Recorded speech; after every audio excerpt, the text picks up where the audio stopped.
Hi everyone! In this very brief video, I just want to give you a little bit of an overview of how we in particular are going to be using D2L for this class.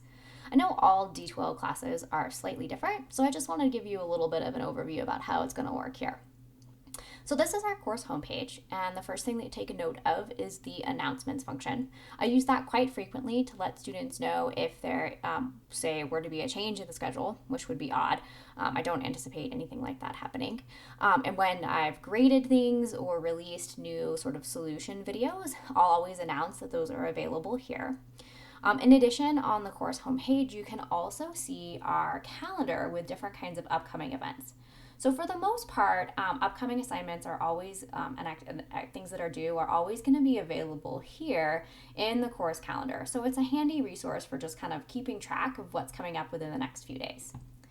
In addition to the calendar, if you click over to content here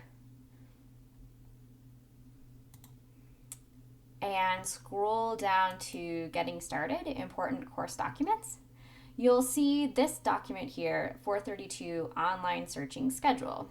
So if you go ahead and click there, this is actually probably better characterized as a calendar. So you'll see that every single day is listed here with sort of any activities or due dates that are planned for that day for our course.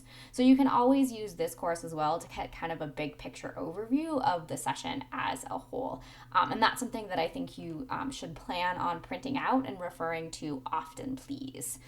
If there were to be any changes to the schedule, I would post, as I said, a course announcement in the announcements function on the course homepage. I would also edit this document, and you'll get a little notification right here saying that the schedule had been changed as well, that this document had been updated. So those are just things to keep up with. One thing that I do want to draw your attention to, which is sort of unique to the way that I in particular use D2L for this class, is that if you click on the assignments button here, and this is usually where you would like drop it like assignments and activities into like turn it into your professor, you'll see that it's blank. And that's because when you complete your search exercises, you're actually going to be submitting those into a discussion forum. So what you'll do is actually attach your exercise 1 or exercise 2 submissions as an attachment there, and you'll post them as in a new thread in the exercise 1 submission or exercise 2 submission, however, whichever one it is. The reason that I do this is because there's rarely one right or wrong way to approach finding a particular piece of information. Instead, different approaches can be more or less effective or take longer or be more or less thorough. And so what I have students do is sort of work on the assignments independently, and then when you're completed with it, you'll stick it into one of the discussion threads here, and once you've done that, you'll be able to see other students' submissions as well. You can look through and see what other approaches students took. You'll notice that in those discussion threads, you can actually upvote the people who you thought had the best, most thorough solutions to the problem. So you can say like, wow, this person had this like really efficient search strategy and they found the piece of information immediately. Or you might say, gosh, look how thorough this person was in finding all of these different kinds of resources, right? So you're going to be trying to give kudos to students who've done a really effective job and upvote up to 2 assignments that you think are sort of like the best of everything that's been submitted. You can't upvote yourself, unfortunately. And then, after all of the votes have been tallied, I'm actually going to be giving a point of extra credit to the top 3 students who received like the most upvotes. So that's just a little built-in opportunity for extra credit that's going to be available on each of our submissions. When I release the solutions as I see them, or my approaches to the questions, I'll always be posting those videos into these forums as well. And that way, if students are running late and they want to submit an assignment, you can still submit an assignment late there because you won't actually be able to see the solutions until you have actually submitted your own. So that's where what we're going to be using to submit our 2 exercise assignments. And then the only other assignments that we actually have that are graded for this class are going to be quizzes. You can always click over here into the quizzes module to access any particular quiz, but they will also always be embedded into the particular module.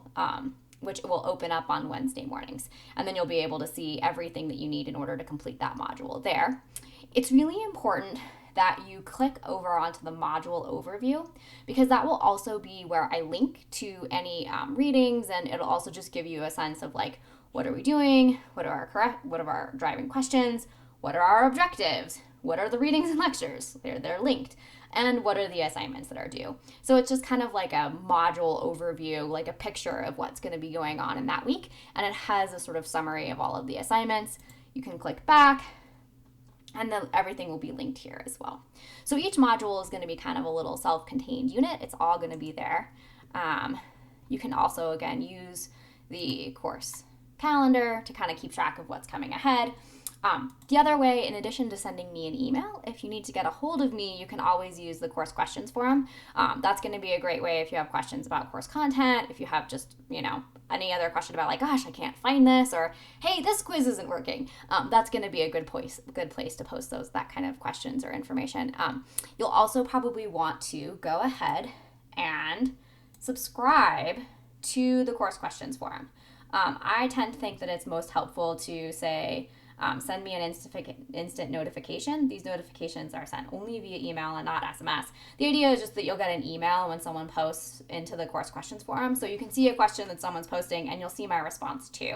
I think that's really helpful, just kind of keeping track of it. We have a pretty small class, so I don't anticipate that the course questions forum will be spamming you with a lot of queries. So go ahead and subscribe here. And so those are the main differences or sort of unique things about how I'm particularly using this class.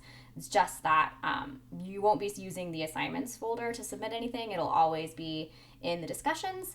Quizzes and other activities will always be available in the module as well. So you'll pretty much only need to be paying attention to the course homepage right here, the content, all posts here, and then, of course, the discussions bar. You can use quizzes, but they should be embedded in the content in the module itself. Hopefully that covers anything, and please do let me know if you have any other questions.